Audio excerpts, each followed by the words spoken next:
How many of you are familiar with the Star Wars thing? Or have I just really dated myself? You know, especially the first trilogy that came out when? Back in the what? 70s or 80s? Something like that. Was it 70s? To go that far back?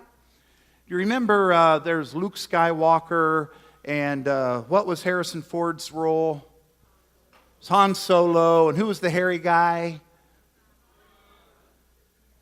Shane Powers? Did I hear somebody say Shane? No, I'm just kidding. I say that because he's not here. He's in Italy. What was the name of that guy? Yeah, him. And those two walking computers, who were those guys? Robot. R2-D2, I heard that. And who? There, him, whatever. There you go. I'll trust my granddaughter. I think she yelled it out.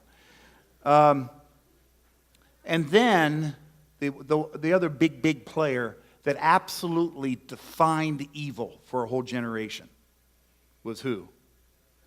Darth Vader. This fellow dressed in black and this black helmet, and he spoke, you know, like he's talking through some kind of electric thing. I mean, we all had nightmares about him back then. And then after we kind of got over that, they come up with Star Wars 2, which I think was The Return of the Jedi. Is that right? Was that the next one? I forget. But in there somewhere, whatever you call that next one, we all found out, we were all aghast when we found out that this evil man was Luke's dad. Remember that? Darth Vader was Luke's dad. And there was this encounter where Darth Vader is trying to pull Luke and his power into the dark side. This is choking me up. It's about ready to make me cry. And on the other hand, Luke is trying to pull his father into the good side. Remember that? And he says something like, you know, I know there's good in you. I can sense the conflict inside of you. Come and join us. And Darth Vader says something like, you know, I got to be true to my master, this, that, and the other. And so Luke won't move, and Darth Vader won't move. And then in the last one, which I don't know the title, but in the last one, they bring Luke before the Emperor, which is the number one bad guy. Remember that? And when it's determined that Luke's not going to budge, the Emperor begins to nail him with this electricity. And he's screaming, and Darth Vader is right beside him, right beside the Emperor, watching the Emperor killing his son. And finally, if you remember, the good side wins. And it takes over Darth Vader in spite of all of his evil, and he grabs the Emperor and he picks him up and he throws him over this serious pit. Man, I think that guy just keeps going. I don't think there was a bottom to it. And he's screaming all the way, you know. And in the process, Darth Vader takes this mortal wound and he's dying, but he has saved his son. Watch this.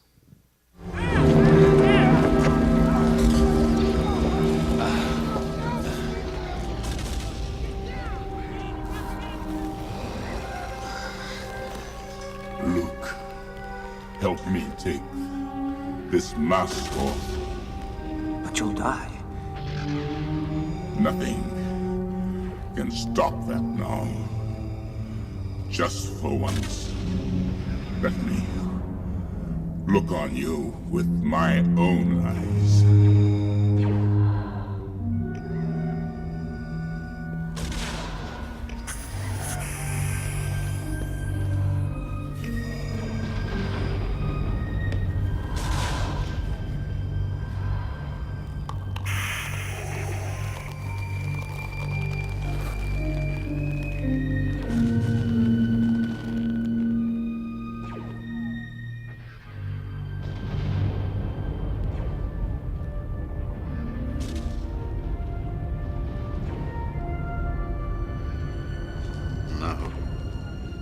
Go, my son. Leave me. No, you're coming with me. I'll not leave you here. I've got to save you. You already have. Luke. You were right. You were right about me. Powerful, powerful moment when this epitome of evil gets to the crisis moment where he wants to take off his mask. And by taking off his mask, he becomes vulnerable. He becomes transparent. We see him for what he really is, not what we think he is. And in that, he becomes very, very transparent. And he shares with his son those powerful words, you've already saved me. If we're going to be men of God,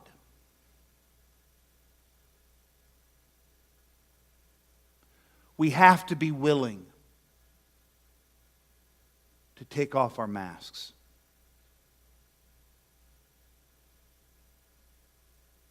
We have to be willing to be transparent, lower our defenses, become vulnerable,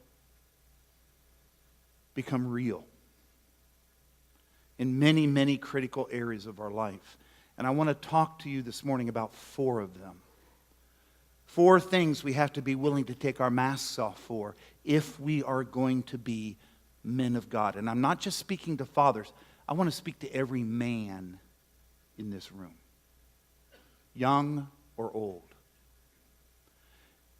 And touching base with these 4 areas, I want to use men in my life that mentored these 4 areas for me. In fact, the reason I chose these 4 areas is because I thought of the men who impacted and modeled manhood for me. And you know, in motherhood, there was like 10 ladies that modeled motherhood for me. For the Father's Day thing, the list is much shorter, only 4 guys. And as I thought about these men, I thought this is what this guy modeled for me. This was the message of this guy's life. And the first issue is facing the fears of risk. If we're going to be men of God, we've got to be willing to take off our masks, become vulnerable, become real in facing our risk. This fella is my grandpa. Grandpa Ott. He was a mild-mannered man, soft-spoken. He was a Wesleyan preacher. He only had an 8th grade education. My grandmother had to help him get through Bible school. He went to Cleveland Bible College so he could become ordained. He pastored in the 30s, 40s, and 50s all through northern Indiana, always in troubled churches, because my grandpa was mild-mannered and soft-spoken. Even though he had 5 boys, he was a very soft-spoken man, and he had this uncanny ability to go into the troubled churches that were battling, within themselves, and bring healing and to bring restoration. And Grandpa never stayed anywhere more than 3 years, because he figured after 3 years, he taught him everything he knew. It was time to move and start over again. And so no matter how good it was going, no matter how good the church was going, my dad and my 4 uncles always started packing about halfway through the 3rd year, because they knew they were going to be moving. And in Fairmount, Indiana, which is about 10 minutes away from my hometown, it's where James Dean was born. Remember James Dean, some of you old-timers? And there was Fairmount Wesleyan Church, and he was on his 3rd year, and he announced that it was time to go, and nobody wanted him to leave. They all tried to talk him out of it, but he stayed, determined that this was, he needed to go to the next church. And so they bring in this other guy to do a trial sermon to see if he's the next fella, and they voted at the end of the message, and Grandpa got all but 2 votes. And so, that guy's not going to stay. And so Grandpa still turned down the invitation. He wouldn't reconsider. So they invited a second guy to come in, do a trial sermon, and they voted on him, and Grandpa got all the votes. But he wouldn't back up, and he felt, this is how he modeled risk for me and the fear of risk. He felt like, and as far as I know, no other preacher had ever done this in the Indiana conference. He determined that he was going to go to conference that year with no appointment. He was going to put his ministry into the hands of the district superintendent and into the district board administration and say, I'll go anywhere you want me to go. And everybody came out of the woodwork saying, Will, don't do this. You'll go to the smallest, dinkiest church. They won't pay you enough. You won't be able to put enough food on the table to feed those 5 boys. And churches were coming out of the woodwork to invite Grandpa to come.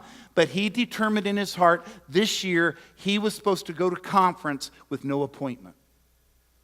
And when the conference began, it was about 3 or 4 days of, jumping through hoops and passing all kinds of resolutions and stuff like that.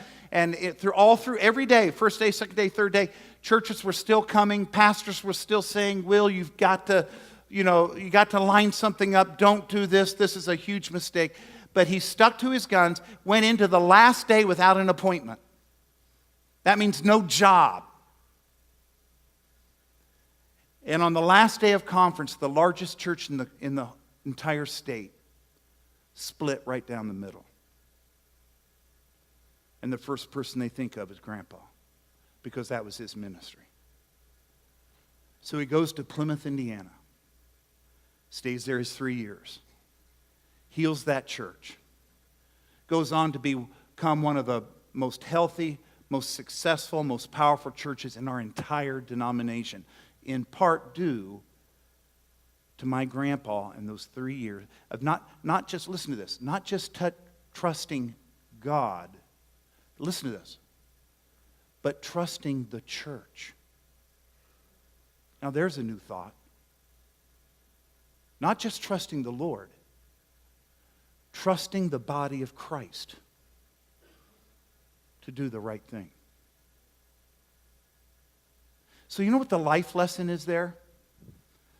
I asked myself, what's Grandpa's life lesson in that example? And this is what I wrote down. If you're going to be a man of God, you've got to take off your mask and answer the call to radical obedience, no matter what it is.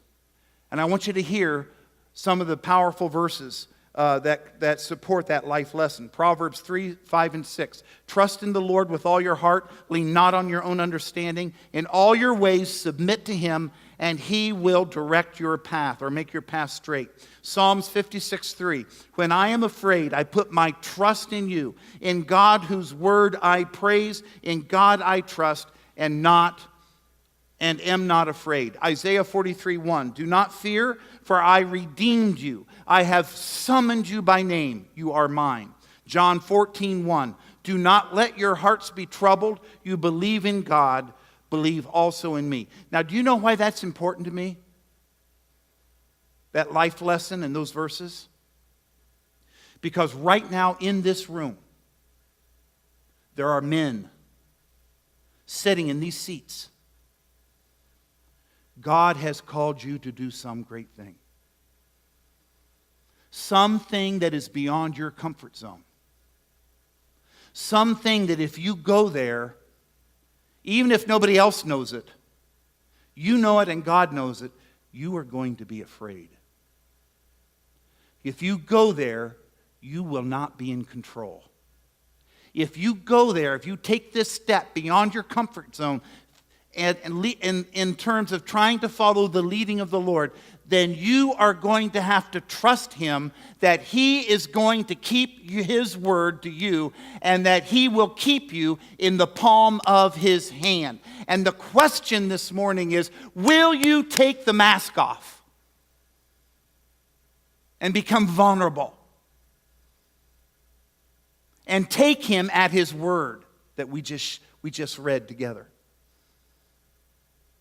If we're going to be men of God, we got to take off our mask, become vulnerable, and answer the call to radical obedience that's beyond our comfort zone. Are we okay with that? Come on, I need some feedback. Are we okay with that? Number 2. The second issue that I believe as men of God we need to take our masks off is facing our peers of conflict. Write that down. Our peers of conflict. And I want to introduce you to your pastor's pastor. As Pastor Gene Cockrell. He led me to the Lord. I was on staff with him after seminary. He brought me back home for 6 years and further mentored me. And I learned a lot of leadership skills from Pastor Cockrell, one of the hardest working men I've ever met. Many times, coming home from a meeting where I was speaking somewhere on a Friday night or oftentimes a Sunday night, and I was coming back to Marion, coming up Highway 37, and I would look across the cornfields, and everything's flat in Indiana, so you can see miles, and I would look across the cornfields to Lakeview Church, and there would be Pastor at 9, 10 o'clock, 11 o'clock at night sometimes. There would be his car and a light on in his office. One of the most dedicated, hard-working men that I've ever encountered. And in the early days, when we started this new church, Pastor and my dad were two of the closest friends in the entire church. And Dad was really, really good layman in terms of working with his hands and a builder. And they were building their footers. And I didn't hear this story until several months or maybe even a year after the accident, where for some of you who are new here, my parents were killed in a car accident coming home from one of my meetings on a Sunday night. And about a year after that, or several months after that, Pastor pulled me aside after the dust kind of settled and said, "John, I want to tell you a story that you've never heard." And he talked about this encounter where Dad and Pastor Cockrell were by themselves in a ditch, laying some of the footers, and they had gotten into some conversation, and Pastor couldn't even remember what they were talking about, but it developed into an argument, and it escalated, and voices were raised until it kind of crescendoed with my dad turning to Pastor at the top of his voice and saying, "Well, if that's the way it's going to be, I am out of here." And he grabbed his shovel, climbed out of the ditch, and grabbed up all his tools, jumped into his truck, and drove home. My dad had a strong personality and had some strong feelings. And evidently, Pastor had pushed some of his buttons, and Dad pushed some of his buttons back. You know what Pastor Cockrell did? Do you know what he didn't do? He didn't run to his best bud and start spreading poison about what Dad just said. He didn't run to Iveta, his wife. He didn't run to the DS. He didn't run to his best bud somewhere and say, "Did you hear what Elmanot just did?" He didn't do any of those things. Do you know what he did? He did Matthew 18. He climbed out of that ditch. He went straight home. He jumped in the shower. He got cleaned up. He put his Sunday go-to-meeting clothes on, and he drove straight to our house. Rings the doorbell. When my dad opens the door, his jaw hits the floor. Because nobody had ever stood up to my dad. And Gene looks him square in the eye, "Pastor," and he says, "Elman, can I come in?" And all Dad does, he's still in shock. This guy had the backbone to even be on his porch. And he backs up, and Pastor steps in. He's standing in the middle of our living room, looks my dad square in the eye, and he says, "Elman, I take full responsibility for this argument we just had. I said some stupid things. You said a few things back to me. And I escalated this thing way, way too far. And I apologize to you, and I want to know if you'll forgive me." Dropped my dad's jaw. He didn't even say anything. These tears start rolling down his cheeks. And he just opened his arms, and those men embraced each other. And that sealed a relationship that didn't break till my pastor put my dad in the grave.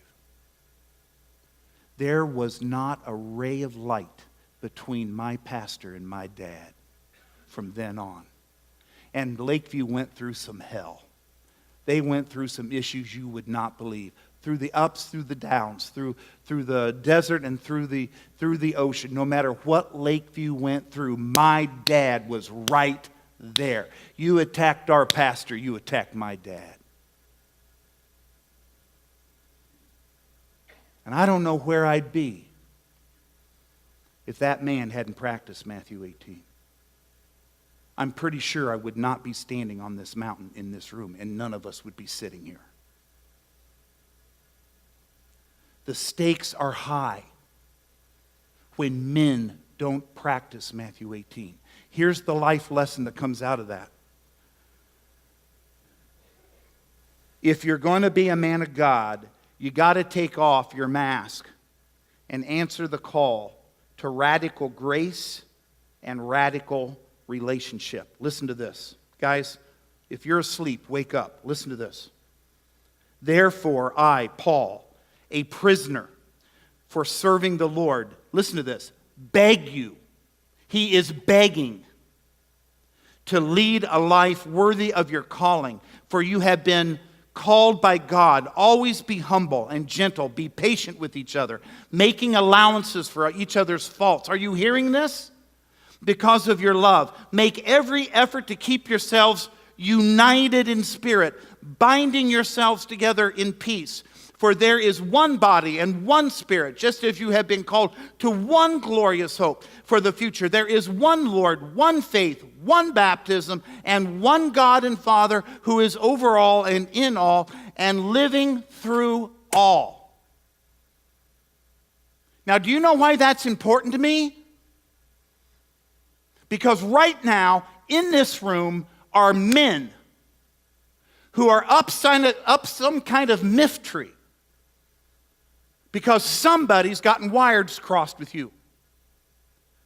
Whether it's at home, whether it's in your marriage, whether it's with your kids, whether it's with your neighbors, whether it's at your workplace, whether it's your boss, whether it's your church, it might even be your pastor, although I can't fathom why. Because I'm a nice guy. Who wouldn't love me? Thank you for that one, amen. Yeah, I'll take everything I can get. Listen, guys. Listen to me for just a minute. I don't want to look at the top of your head. I want to look at your eyes. Guys, this thing is killing us. This lack of integrity in our relationships. It's killing our marriages. It's killing our homes. It's making your workplace hell on earth. And I'm here to tell you as your pastor, this thing is killing your church. You get crosshairs with somebody, and instead of going to that guy like a man should, you go to your best bud, you go to your best friend, you unload all your junk, so you spread the negative poison to somebody else, and it just goes ballistic after that. And pretty soon, you know, there's these divisions, and people are taking sides, and there's no one faith. There's no one body. And do you know what I need right now? I need men that will stop hiding behind your wife's skirt tails. Come on, fellas. It's a man thing to do. Our families need to see what men do when they get cross-eyed with each other, that we don't have sissy fits and pity poor me parties and spread poison all over the place. I need them to see what men do. They practice Matthew 18. They go to the right person. They guard their mouth. They guard their ears. I'm sick of what the enemy's doing around here. I'm sick of it. I've had it. I need men Jesus said that we are head of the home like Christ is head of the church. Jesus made the first step. While we were yet sinners, Jesus died for us. He didn't sit around waiting for us to come and say, you know, I'm so sorry about all my sin. He went to the cross while we were still his enemies. And he calls us to be head of the home and the family as he's head of the church. That means we don't wait around for our wives to come crawling back to us and ask forgiveness, or our boss, or our kids, or our pastor. You ticked. Go to the person who ticked you and settle it. Settle it like a man. Our women need to see how it's done. And they need to see it from their husbands.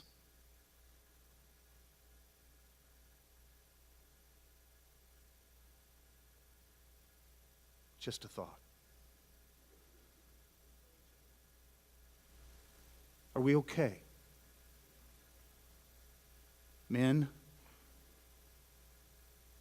act like men. We all right? Number 3. We have to take off our masks, be willing to face our fear of risk, the peers of conflict, and number 3 are the gears of change. This man is my wife's dad. It's Dad Fisher, my father-in-law. He was one of the leaders of our denomination.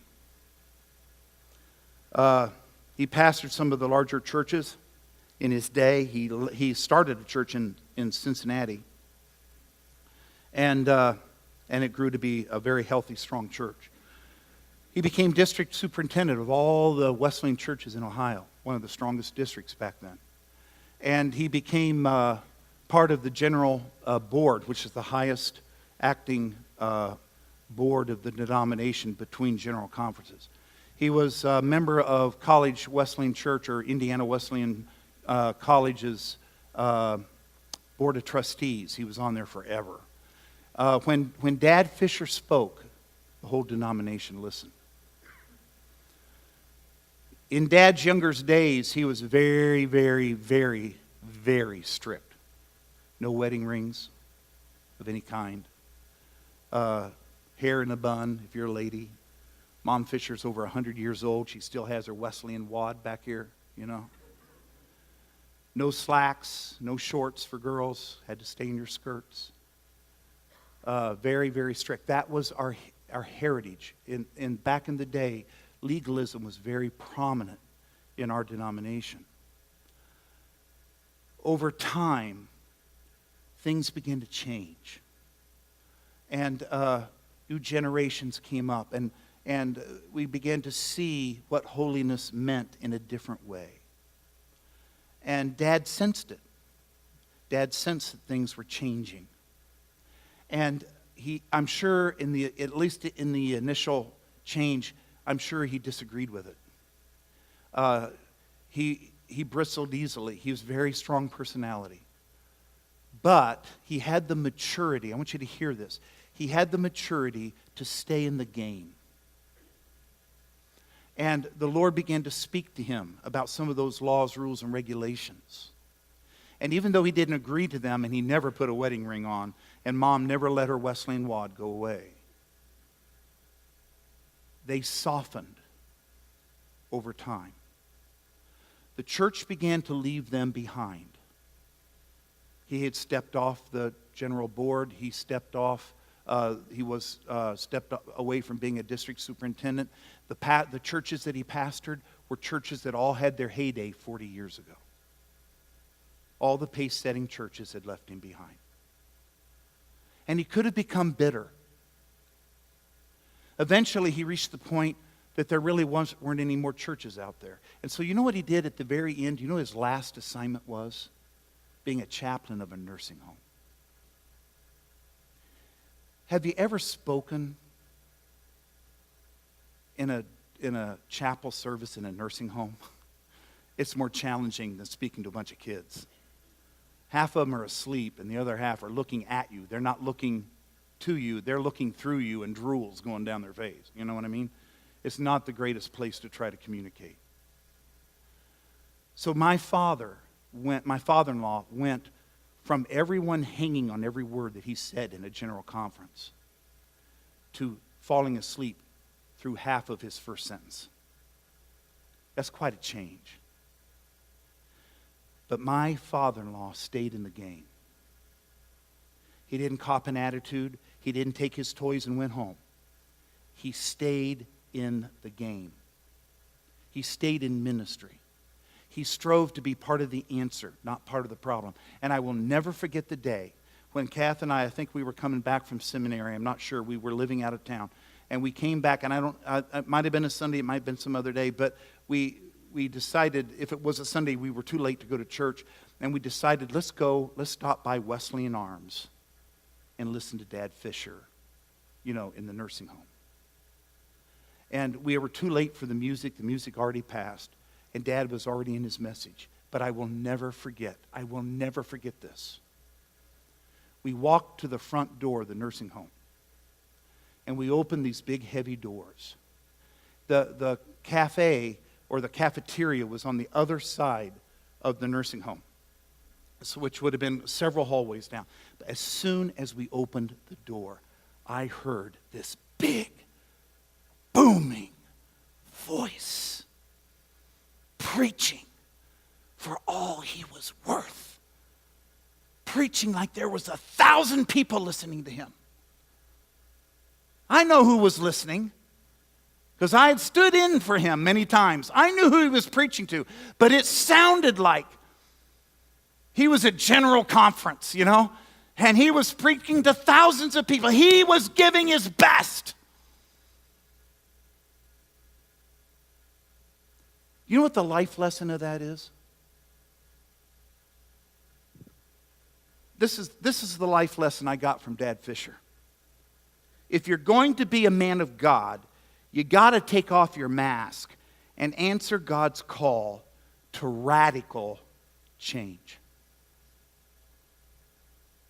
You cannot, if you're going to be a man of God, you do not have permission to stay where you are. You know why? Because nobody in this room's arrived. Am I right about it? Anybody want to just stand up and give a testimony that you've arrived, you got all the answers, and you're exactly like Jesus? God calls us to change. In our homes, in our work, in our church. There's only two things, at least at church, there's only two things that will never change. The message and the mission. Everything else everything is called to change. None of us in this room has permission to stay where you are. So be careful.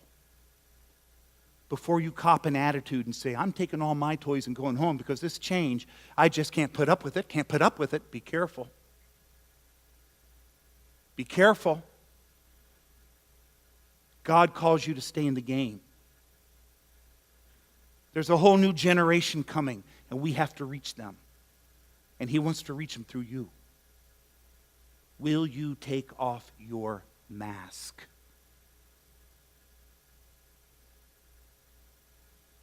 Good preaching, John. Good preaching.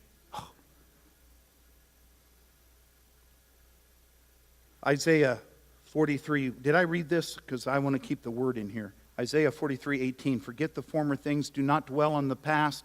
See, I am doing a new thing. Now it springs up. Do you not perceive it? Romans 12:2. Do not conform to the pattern of this world. Be transformed by the renewing of your mind. Then you will be able to trust and approve what God's will is, His good and pleasing and perfect will. 2 Corinthians 5:17. Therefore, if anyone is in Christ, he is a new creation. The new creation has come. The old is gone. The new is here. You can't hold on to yesterday and follow Jesus. Number 4. I got to move along. I'm going to pick it up. This is the last one. If we're going to be men of God and follow the Lord, we have to be willing to take off our mask and face the tears of failure.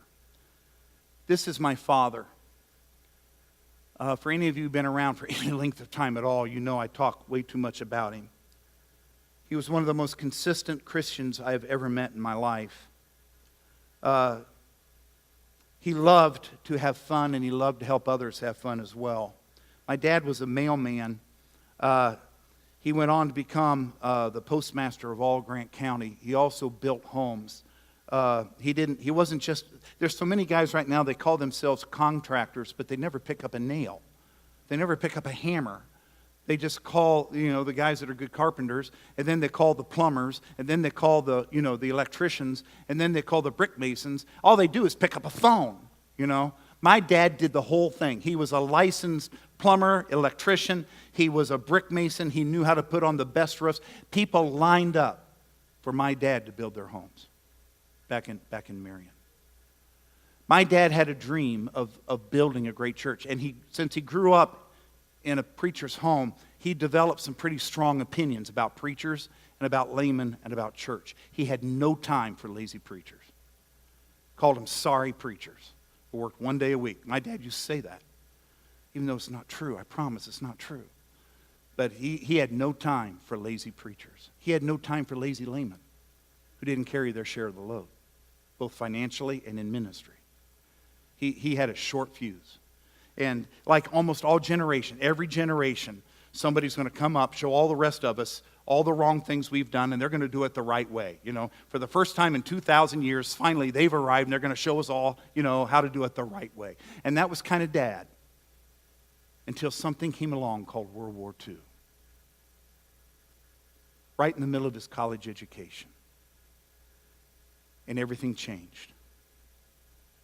And he joined the Army. When the Army found out how good he was with a hammer, they put him into the Army Corps of Engineers, sent him to France, and my dad's role was to build the bridges that Patton's tanks went over on southern France and across the Rhine. My dad built the bridge that went across the Rhine for those tanks to go, and all through Germany.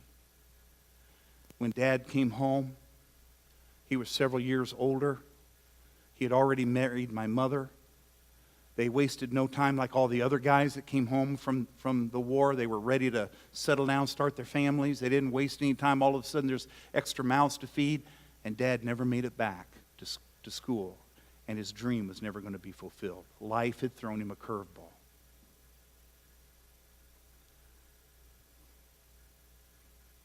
After a few years, they attended the College Wesleyan Church, and they began to get a vision to start a new church in the southern part of town that would reach people that were not Wesleyan.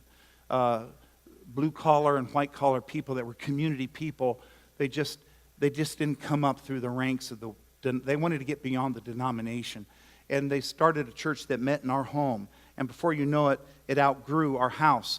And then they went to a condemned building, the American Legion building in downtown Marion, and they cleaned it up. And they had church there, and they outgrew that. That's when they called Pastor Cockrell to lead them. And then they went to a warehouse in southern part of town between Gas City and Marion, Indiana, a big giant warehouse, and they outpacked it. I mean, people were coming out of the woodwork, community people, not church people, regular old people, blue collar and white collar, and they just started expanding, and finally they took this huge step of faith, and they bought this land right beside a lake, Glendale Lake in the southern part of town, and they bought several acres, thousands of dollars, and they laid out their big giant plans to build this big old church. And after they already bought the land and were ready to break ground, the airport that was right beside them shows up and says, "You can't do that. I mean, you can build, but you can't be over 2 stories high because the airplane's coming in." Well, shoot, their vision was bigger than 2 stories. And it cost them thousands and thousands of dollars because their vision was bigger than that. And they gave up that land and went 1 mile down the road where there wasn't a lake. They still called it Lakeview Church, and there was no lake. Unless it rained, then the parking lot turned into a lake, and then everybody saw, well, Lakeview Church, because the parking lot was flooded. That church went on to be one of the biggest, most successful churches in our denomination. Dad did it as a layman, along with 4 other fellows and Pastor Cockrell. Here's the lesson, the life lesson that comes out of that for my father. If you're going to be a man of God, you got to take off your mask and answer God's call to radical perseverance. Listen to this. Ecclesiastes 9, the race is not to the swift or the battle to the strong, nor does the food come to wise or wealthy, to the brilliant or favor to the learned, but time and chance happen to all of them. You know what that means? Life is not fair. Psalms 73, for I envied the arrogant when I saw the prosperity of the wicked. They have no struggles. Their bodies are healthy and strong, and they are free from common human burdens. They are not plagued by human ills. Life is not fair. John 16:33, I have told you these things so that in me you may have peace. In this world you will have trouble, but take heart, I have overcome the world. James 1:2-4 and verse 12, consider it pure joy, my brothers and sisters, when you face trials of many kinds, because you know that the testing of your faith produces perseverance. Let perseverance finish its work, so that you may be mature and complete, not lacking anything. Blessed is now listen to this. Blessed is the one who perseveres under trial, because having stood the test, that person will receive the crown of life that the Lord has promised to those who love him. Do you know why that's important to me? Because there are men in this room that life has not been fair. You are not where you thought you were going to be. Maybe your marriage didn't end up the way you thought it would. Maybe your kids didn't end up the way you always thought they would. Maybe what you are doing for work isn't, maybe some of you I know have already heard about, getting fired. You know what that is. Some of you have had to close businesses. Some of you, your dreams have come crashing down. Some of you have lost your health much sooner than you thought when some doctor gave you the C word. And that word changed everything. Life is not fair. The question is, man of God, will you take off your mask? Become vulnerable and real and face this unfair world and determine in your heart that you will bloom where God has put you. If I took you to Marion and told you the story of my father, I would not take you to the Marion post office where he became the postmaster of all Grant County. That was a success story, and I'm proud of that. But that is not where I would take you. I would take you to a church that to this day is leading people to Christ and sending missionaries all over the world and raising up preachers. Life threw him a curveball. He never became the preacher he thought he was going to be, but God built a church through that blue-collar mailman. And God can bloom you where you're planted if you'll take off your mask.